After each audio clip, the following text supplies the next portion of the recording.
Alamin naman natin ang mga kaganapan sa mundo ng international sports scene sa report ni teammate Jamaica Bayaka. Binasag ng United States of America ang kanilang sariling world record sa women's 4x100 medley relay sa 2025 World Championships na ginanap sa Singapore nitong linggo.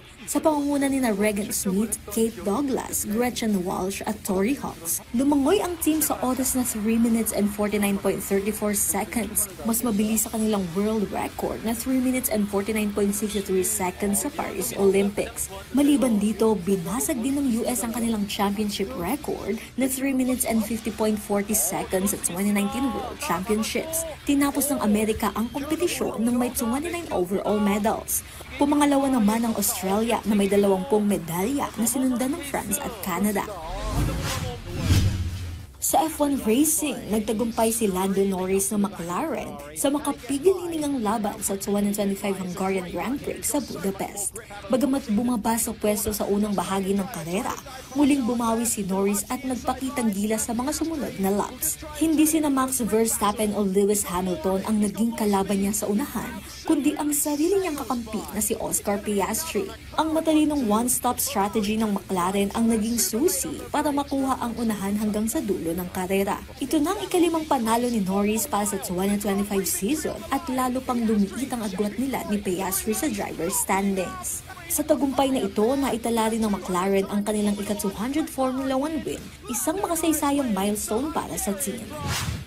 Wasn't expecting it to kind of work out. It was more, let's just give it a good shot. Let's commit to that. And you know, my strengths are definitely end of stint pace, longevity of tire, that kind of thing. And today I utilized that to every possible tenth of a second, and it worked out. So I'm happy that we tried something a bit different. We risked a little bit, and it worked out perfectly.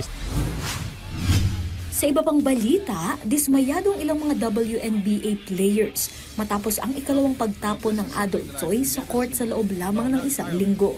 Unang nangyari ang insidente nitong July 29 sa laro ng Golden State Valkyries kontra Atlanta Dream. Isang neon green na adult toy ang naitalang naitapon sa gitna ng courts habang tie ang score sa 75-75. Saglit itinigil ang laro para maalis ang bagay at iniwasang masapol ang mga players. Pero 3 araw ang nakalipas, muling nangyari ang insidente sa pagitan ng laban ng Valkyries at Chicago Sky. Muli na namang itinapon ang katulad na bagay sa loob ng court. Paalala ng ilang mga WNBA stars sa mga fans na itigil ang ganitong gawain dahil ito'y pagpapakita lamang ng immaturity at pambabastos. Babala naman ng WNBA na ang sinumang magtatapon ng anumang bagay sa courts ay maaaring ma-eject, maban ng 1 taon o higit pa at mapanagutan sa ilalim ng batas. Samantala, na-identify naman na ang taong nagtapon ng adult toy at agad ditong inaresto ayon sa WNBA. Jamaica Bayaka para sa Pambansang TV sa Bagong Pilipinas.